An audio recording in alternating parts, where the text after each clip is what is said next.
పేద కోడలు తెచ్చిన అదృష్టం. నరసాపురం అనే ఊళ్ళో శారదా ప్రసాద్ అనే దంపతులు ఉంటున్నారు. శారదకి చాలా అహంకారం. శారద అంటే భర్త ప్రసాద్కి పిచ్చి భయం. అతని భయానికి కారణం ఆమె గయ్యాలితనమే. కాని ఆమంటే ప్రసాద్కి చాలా ఇష్టం. అందుకు కారణం ఆమెను పెళ్లి చేసుకున్న తరువాతే ప్రసాద్కి బాగా కలిసొచ్చింది. పెళ్లికి ముందు తను నిరుపేద, పెళ్లైన తరువాత కోటీశ్వరుడయ్యాడు. అయితే శారద గయ్యాళితనం రోజు రోజుకి ఎక్కువవుతుంది. ఆమె తన ఇంట్లో పని మనుషుల్ని కుక్కల కన్నా హీనంగా చూసేది. ఒకరోజు ఆ ఇంట్లో పనిచేసే పని మనిషి చేతుల నుంచి గాజు ప్లేటు జారి కింద పడి పగిలిపోతుంది. అది చూసి శారద కోపంగా వచ్చి పని మనిషిని కొడుతుంది. కొట్టటమే కాకుండా నోటికొచ్చినట్టు తిట్టింది. ఎంత పొగరే నీకు! గాజు ప్లేటు పగలగొడతావా? నీకెన్నిసార్లు చెప్పాను ఇంట్లో ఒక్క సామాను కూడా పగలకూడదు అని? నీ బాబుగాడి సొమ్మనుకున్నావా? నీకు తెలుసా, ఈ గాజు ప్లేటు నేను దుబాయ్ నుంచి తెప్పించుకున్నాను. దీని కాస్ట్ 5,000 రూపాయలు. నీ నిర్లక్ష్యం కారణంగా ఇది పగిలిపోయింది. నేను చూస్తూ ఊరుకోనా? అదేం కుదరదు. నీ 2 నెలల జీతం కట్ చేస్తా. ఎల్లెక్కడి నుంచి. శారద మాటలు మొత్తం ప్రసాద్ విన్నాడు. తను మెల్లగా శారద దగ్గరికి వచ్చాడు. ఏం చేస్తున్నావు శారద? నువ్వు ఆ పని మనిషిని అంతలా కొడతావా? దానికి తోడు దుబాయ్ నుంచి దాన్ని తెప్పించారని అబద్ధం చెప్తావా? దాని ఖరీదు 100 రూపాయలు కూడా ఉండదు. అలాంటి పేదవారి దగ్గర దోచుకోవాలనుకుంటే భగవంతుడు మనల్ని క్షమించడు. రోజు రోజుకి నీకు తలపొగరెక్కువవుతుంది. అహంకారంతో కళ్ళు నెత్తికెక్కాయి. నువ్విలాగే చేస్తూ పోతుంటే ఆ భగవంతుడు నిన్ను క్షమించడు.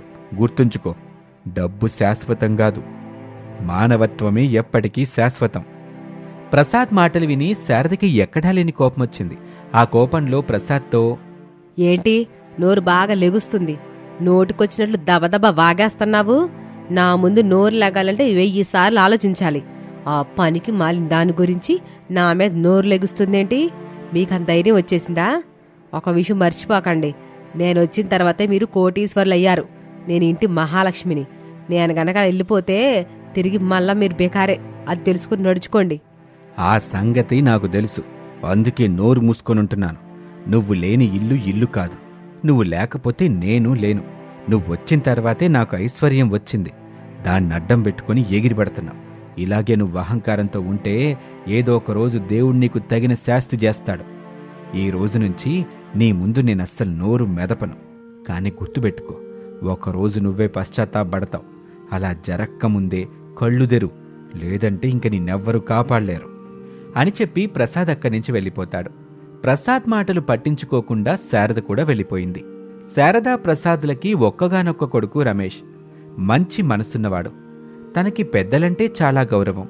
పేద గొప్ప అనే తారతమ్యం చూపించేవాడు కాదు. తను ధనవంతుల కంటే పేదవారితోనే ఎక్కువ స్నేహం చేసేవాడు. శారదకు ఇది ఏమాత్రం నచ్చేది కాదు. కాని ఆమెకి కొడుకంటే విపరీతమైన ప్రేమ. కాని రమేష్ తల్లి మాట అస్సలు వినేవాడు కాదు. రమేష్కి తల్లి ప్రవర్తన అస్సలు నచ్చేది కాదు. తన తల్లికి నచ్చ చెప్పాలని చూసేవాడు. ఎంత చెప్పినా ఆమెలో మాత్రం మార్పు రాలేదు. నౌకర్లపై ఆమె ప్రవర్తించే తీరు చూసి ఒకరోజు ఆమెతో, అమ్మా, నీకు అనేకసార్లు చెప్పాను, నువ్వు ఏమాత్రం మారలేదు. నువ్వు సాటి మనుషుల్ని ఎందుకు హీనంగా చూస్తావు? పేదరికం వాళ్ల తప్పు కాదు. నీ గురించి తెలుసు కాబట్టి నోరు మెదపటం లేదు. ఒక్కసారి వాళ్ళు గనక నోరు తెరిస్తే నీ పరువు మంటగలిసిపోతుంది. ఒక్కసారి అలా జరిగిందంటే ఇక నువ్వు నీ మొహం ఎవరికీ చూపించలేవు. నువ్వు వింటావని చెప్పటం లేదు, మారతావని చెప్తున్నాను. ఇకనైనా మారమ్మా, లేదంటే ఆ తర్వాత నువ్వు చాలా బాధపడతావు అని చెప్పి రమేష్ వెళ్ళిపోయాడు. రమేష్ అనామిక అనే ఒక పేదింటి అమ్మాయిని ప్రేమిస్తున్నాడు. అనామిక కూడా రమేష్ని గాఢంగా ప్రేమిస్తుంది. అనామికకి రమేష్ తల్లి శారద గురించి బాగా తెలుసు. అందుకే రమేష్తో పెళ్లికి వెనకాడుతుంది. రమేష్ మాత్రం అనామికను పెళ్లి చేసుకోవాలని, పెళ్లికి ఒప్పించాలని ప్రయత్నిస్తూ ఉంటాడు. ఒకరోజు రమేష్ అనామికతో, అనామిక, ఏంటి నీకు నా మీద నమ్మకం లేదా? నాకు నీ మీద ప్రేమ లేదని అనుకుంటున్నావా? నేను కూడా మా అమ్మలాగానే ఉంటాననుకుంటున్నావా? నేను నిన్ను మోసం చేస్తానేమోనని నీకు భయమా? నేను నిన్ను గాఢంగా ప్రేమిస్తున్నాను. నాకు తెలుసు నువ్వు కూడా నేను లేకుండా ఉండలేవని. నువ్వు మాత్రం మా అమ్మకు భయపడి నాకు దూరం అవుదాం అనుకుంటున్నావు. కానీ నువ్వు లేకుండా నేను జీవించలేను. ఒకవేళ ఇంటి నుంచి బయటకు రమ్మన్నా నేను దానికి కూడా సిద్ధమే. కానీ నీ నుంచి దూరంగా ఉండలేను. నువ్వు కనుక ఈ పెళ్లి వద్దనుకుంటే గుర్తుంచుకో, ఇదే నాకు ఆఖరి రోజవుతుంది. రమేష్ మాటలు విని అనామిక చాలా బాధగా ఏడుస్తూ రమేష్తో ఇలా అంటుంది. నన్ను మన్నించి రమేష్, నిన్ను సరిగా అర్థం చేసుకోలేదు. నువ్వు చాలా మంచివాడివి, అయినా నీ మీద నమ్మకం ఉంచుకోలేకపోయాను. నేనేమనుకున్నానంటే ధనవంతుల పిల్లలు పేద పిల్లలను వాడుకొని వదిలేస్తారు అని. కానీ నువ్వలా కాదు, నువ్వు నా కోసమే ఉన్నావు. నిన్ను ప్రమాణం చేస్తున్నాను, నీ ఇంటి నుంచి నిన్ను దూరం కానివ్వను. నేనెప్పుడు నీదాన్ని, ఏదైతే అదవుతుంది. పద, ఇప్పుడే వెళ్ళి గుళ్ళో పెళ్లి చేసుకుందాం. అనామిక మాటలకు రమేష్ ఎంతో సంతోషించాడు. ఆ తర్వాత వాళ్ళిద్దరూ వెళ్లి గుళ్ళో పెళ్లి చేసుకున్నారు. పెళ్లి చేసుకుని వాళ్ళిద్దరూ తిన్నగా రమేష్ ఇంటికొచ్చారు. శారదకి రమేష్ అనామిక జంటగా రావటం చూసి ముచ్చెమటలు పట్టేశాయి. పట్టరాని కోపం వచ్చింది. కాని కొడుకుపై ఉన్న ప్రేమతో తన కోపాన్ని అణుచుకుంది. ఇష్టం లేకపోయినా వాళ్లకు హారతిచ్చింది. వాళ్ళిద్దరి పెళ్లి తనకు ఇష్టమే అన్నట్లుగా నాటకమాడసాగింది. కాని రమేష్కి తన తల్లి మనసులో ఏముందో బాగా తెలుసు. రమేష్కి తల్లి మీద అసలు ఏమాత్రం నమ్మకం లేదు. అప్పుడు రమేష్ తల్లి దగ్గరికొచ్చి, నాకు తెలుసమ్మా, ఈ పెళ్లి నీకసలు ఇష్టం లేదని. కాని నీకు నచ్చినట్టు నటిస్తున్నావు. నీకిష్టమున్నా లేకున్నా ఈ రోజు నుంచి అనామిక నా భార్య. నే చెప్పేది సరిగ్గా విను. తన పట్ల నువ్వు గాని దురుసుగా ప్రవర్తిస్తే ఆ రోజే నేను మిమ్మల్నందర్నీ వదిలి ఇంటి నుంచి వెళ్ళిపోతాను. నా మాటల్ని తేలిగ్గా తీసుకోమాకు. రమేష్ మాటలకి శారద చాలా భయపడింది. కొడుకుపై ఉన్న ప్రేమతో అనామిక అంటే ఇష్టం ఉన్నట్లుగా నటించసాగింది. అనామికని కోడలిగా చూసేది. శారద అనామికతో ఏ పనీ చేయనిచ్చేది కాదు. అనామిక వచ్చిన తర్వాత ఇంటి బాధ్యత మొత్తం తనే తీసుకుంది. అనామిక ఆ ఇంట్లో పనిచేసే నౌకర్లకు ఎంతో మర్యాద ఇచ్చేది. అది చూసి శారదకు కోపం వచ్చినా బలవంతంగా అణుచుకునేది. రోజులతో పాటు పరిస్థితులు కూడా మారాయి. అనుకోకుండా ఒకరోజు ప్రసాద్ కంపెనీ షేర్లు రాత్రికి రాత్రే పడిపోయాయి. దాంతో ప్రసాద్ ఆస్తులు, కారులు, బంగళాలు అన్నీ పోయాయి. చూస్తూ ఉండగానే కుటుంబం మొత్తం రోడ్డున పడింది. ఏం చెయ్యాలో అర్థం కాని పరిస్థితి. కుటుంబ బాధ్యతను అనామిక తన భుజాలపై వేసుకుంది. ఏమాత్రం సిగ్గుపడకుండా తను బండి మీద డోక్లా బిజినెస్ ప్రారంభించింది. చిన్నప్పటి నుంచి అనామిక వంటలు బాగా చేసేది. దాంతో అనామిక చేసిన డోక్లా అందరికీ బాగా నచ్చింది.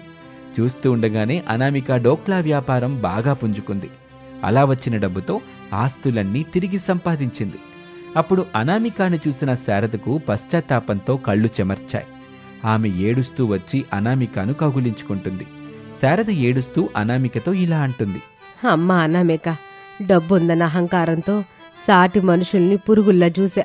కాని నువ్వు నా కళ్ళు తెరిపించావు. సామాన్యులు తలుచుకుంటే ఏదైనా సాధించగలరని నిరూపించావమ్మా. ఈ ప్రపంచంలో అన్నీ డబ్బుతోనే కాదు, మంచి మనసు ఉంటే అసాధ్యాన్ని కూడా సుసాధ్యం చేసుకోవచ్చని నీ వల్లే తెలిసింది. నీ వల్ల నాలో ఉన్న అహంకారం పటాపంచులైపోయింది. నన్ను మన్నించమ్మా. నా కొడుకు మీద ప్రేమతో నీ మీద కాపట ప్రేమ చూపించా. ఈ రోజు నుంచి నువ్వు నా కోడలు కాదు, కూతురువి. శారద మాటలకు అనామిక చాలా ఆనందించింది. తరువాత తనను క్షమించమని రమేష్ వచ్చి తన తల్లిని అడుగుతాడు. అమ్మా, నేను నిన్ను అనరాని మాటలు అన్నాను. నిన్ను నేను ఎంతో బాధ పెట్టాను. నన్ను మన్నించమ్మా. నేనన్న మాటలు నిన్ను చాలా బాధ పెట్టుంటాయి.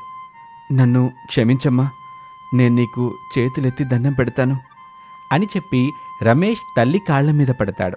శారద రమేష్ని, తన కోడలు అనామికని అక్కున చేర్చుకుంటుంది. తరువాత ఆ ఇంటికి నౌకర్లు, పనివాళ్లు అందరూ తిరిగొచ్చారు. శారద వాళ్లను ఎంతో బాగా చూసుకునేది. 1 సంవత్సరం తరువాత అనామిక అందమైన ఆడబిడ్డకు జన్మనిచ్చింది. బిడ్డ పుట్టిన వేళ విశేషం ప్రసాద్ వ్యాపారం తిరిగి పుంజుకుంది. ప్రసాద్ పోగొట్టుకున్న ఆస్తులన్నీ తిరిగి సంపాదించాడు. అందరూ సంతోషంగా ఉండసాగారు. ఇది వాల్టి కథ.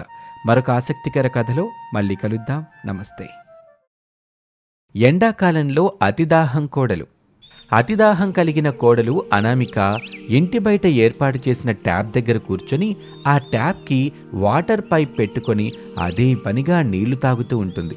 ఇంటి గుమ్మం దగ్గర అత్తగారు శారద, భర్త రమేష్ నిలబడి అయోమయంగా అనామికని చూస్తూ ఉంటారు. నీళ్లు రాకపోవటంతో నోట్లో నుంచి పైపును తీసి, ట్యాంకర్లో వాటర్ అయిపోయినట్టున్నాయి అత్తయ్యా, అత్తయ్యా అంటూ గుమ్మం వైపు చూసింది.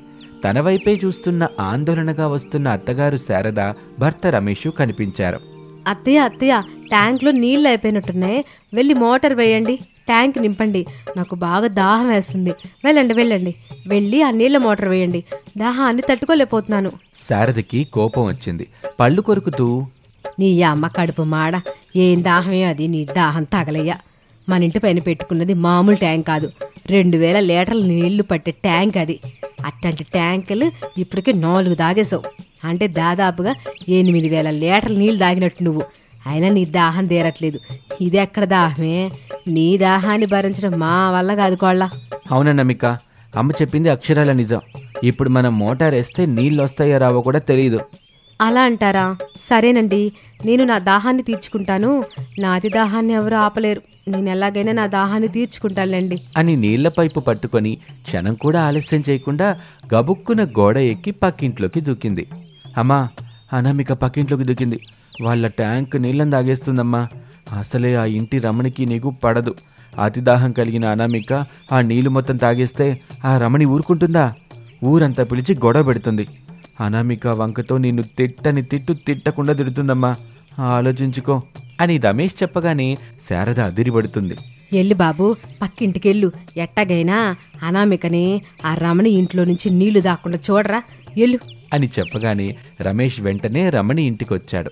అప్పటికే అనామిక ఆ ఇంటి బయట ఉన్న ట్యాప్ దగ్గర కూర్చొని ట్యాప్కి పైపు పెట్టుకుని నీళ్లు తాగుతూ ఉంటుంది. రమేష్ ట్యాప్ని క్లోజ్ చేశాడు. అనామిక కోపంగా చూసింది. అనామిక, ఇక్కడొద్దు, నీకు దండం పెడతాను. రమణి ఇంట్లో నీళ్లు మొత్తాన్ని నువ్వు తాగొద్దు.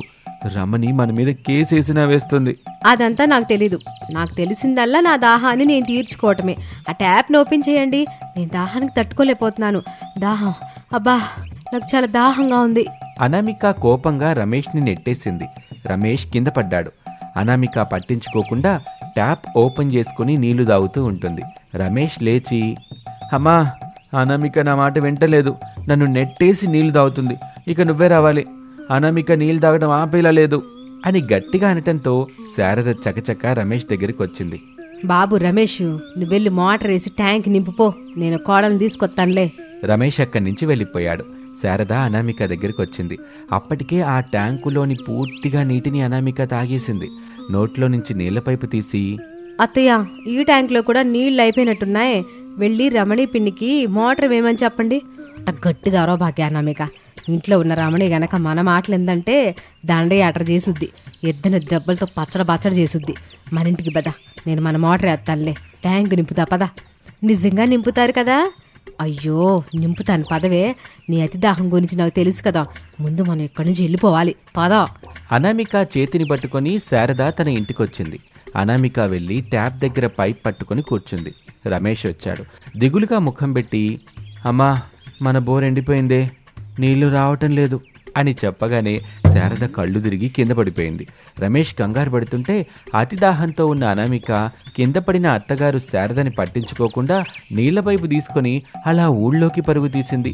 బెడ్ మీద పడుకున్న శారద అప్పుడే కళ్ళు తెరిచింది. భర్త ప్రసాదు, కొడుకు రమేషు అయోమయంగా చూస్తూ ఉంటారు తన వైపు. కాళ్ళు ఎక్కడికి వెళ్ళింది? మన బోర్ ఎండిపోయిందని చెప్పగానే నువ్వు కళ్ళు తిరిగి పడిపోయావమ్మా. అయినా పట్టించుకోకుండా వాటర్ పైప్ తీసుకొని పరుగున ఊళ్ళోకి వెళ్ళింది. ఎన్ని నీళ్ళ ట్యాంకుల్ని ఖాళీ చేస్తుందో తెలియట్లేదు. ఎంతమంది మన ఇంటి మీదకి వస్తారో తెలియట్లేదు. ఎంత గొడవ చేస్తారో ఏంటో. ఎట్టా వచ్చిందో ఎక్కడి నుంచి వచ్చిందో తెలియదు గాని మన కోడలకి అతి దాహం వచ్చింది. అసలు ఎట్టా పోద్దో కూడా తెలియట్లేదు అని శారద అంటుండగా ఊరి వాళ్ళు వెంటనే శారద దగ్గరికి వచ్చారు. శారద పిన్ని, బయటికి రా.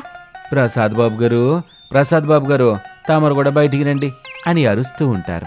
శారద, ప్రసాదు, రమేష్ ముగ్గురు బయటకొచ్చారు. వారు ఊరి వాళ్ళు కోపంగా చూస్తుంటే వాళ్ళ వైపు చూసి భయంగా వణికిపోతూ ఉంటారు. అనామిక అతిదాహం గురించి వాళ్ళు అరుస్తూ చెప్తూ ఉంటారు.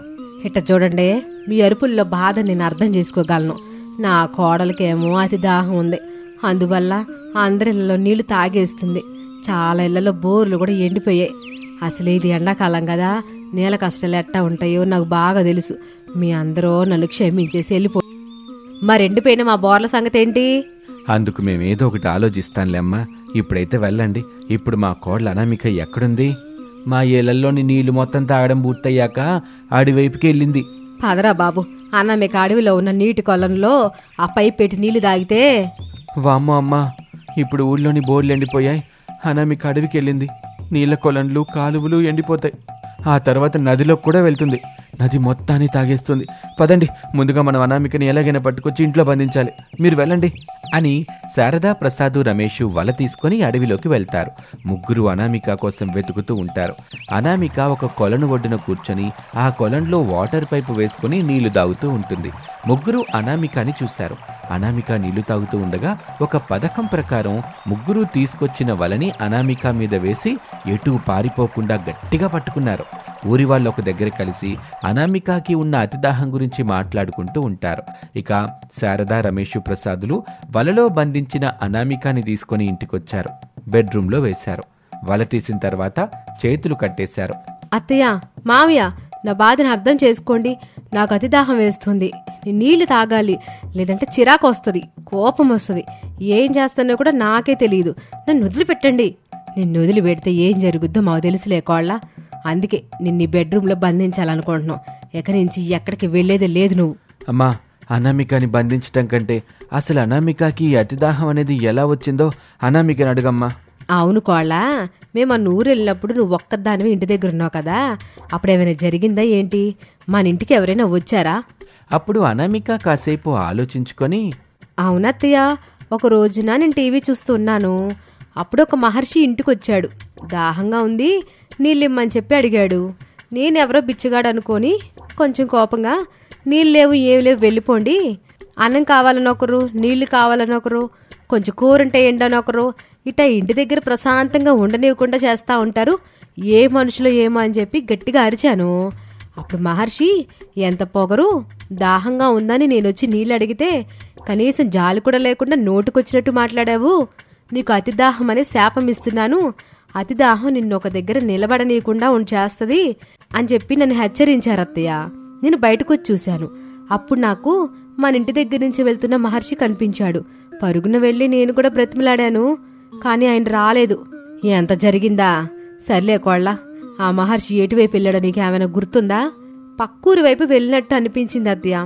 ఏవండి, నాకు చాలా దాహంగా ఉంది, నీళ్లు కావాలండి, దాహంగా ఉందండి, నీళ్లు. ఇంకెక్కడ నీళ్ళు అనామిక? నీకు ఆ మహర్షి గారిచ్చిన అతిదాహం శాపం వల్ల నువ్వు అదే పనిగా నీళ్లు తాగుతూ ఉన్నావు. అందరి ఇళ్లలో బోర్లు ఎండిపోయాయి. ఇప్పుడు నీటి కరువు ఏర్పడింది. ఇక్కడెక్కడా ఇప్పుడు నీళ్లు లేవు. చాలా కష్టంగా ఉంది అని ముగ్గురు అనామిక చేతులు కట్టేసి ఆ గదిలోనే బంధించి బయటకొచ్చారు. చేతులు కట్టేసిన అనామిక బెడ్ మీద కూర్చొని ఏడుస్తూ ఉంటుంది. దాహం, అయ్యో నాకు చాలా దాహం వేస్తుంది, నీళ్లు కావాలి, నీళ్ళు ఇవ్వండి ఎవరైనా, నీళ్లు. అత్తయ్య, మావయ్య, ఏవండి, నాకు నీళ్లు కావాలి అని అరుస్తూ ఉంటుంది. శారద, అనామిక, రమేష్ ముగ్గురు కలిసి పక్క ఊళ్ళోని చిన్న పాకులో ఉంటున్న మహర్షి దగ్గరికి వచ్చారు. దండం పెట్టి అనామిక గురించి, తనకొచ్చిన అతిదాహం గురించి వివరంగా చెప్తారు. బాధపడకండి, అలా ఆ అమ్మాయిని శపించింది నేనే కాబట్టి అతిదాహం నుంచి విముక్తి కూడా నేనే కలిగిస్తాను అని కళ్ళు మూసుకొని చేతులు ముందుకు చాపి మంత్రం చదువుతారు. మహర్షి చేతిలో నీళ్లతో నిండి ఉన్న కలశం మెరుస్తూ ఉంటుంది. శారద, ప్రసాదు, రమేషు ఎంతో సంతోషంగా ఆ కలశాన్ని చూస్తూ ఉంటారు. మహర్షి కళ్ళు తెరిచి, అమ్మా, ఈ కలశంలోని నీటిని అనామిక చేత తాగించండి. అనామిక అతిదాహం తీరిపోతుంది. ఊళ్ళో ఎండిపోయిన బోళ్ళు నిండుకుంటాయి. నీళ్ల కరువు తప్పుతుంది. అతిదాహం అనామిక నుంచి మామూలు అనామికగా మారుతుంది. చాలా సంతోషం స్వామి అని చెప్పి కలశాన్ని తీసుకుని ముగ్గురు తిరిగి ఇంటికొచ్చారు. అనామిక కింద పడిపోయి ఉంటుంది. శారద లేపి అనామిక చేత కలశం నీటిని తాగిస్తుంది. కొంత సమయం తర్వాత అనామిక ఫుల్ ఖుషి అవుతుంది. ఇక అప్పటి నుంచి తనకు అతిదాహం పోతుంది. ఆ ఊళ్ళో నీళ్ల కరువు తీరుతుంది. ఇక అందరూ సంతోషంగా ఉంటారు.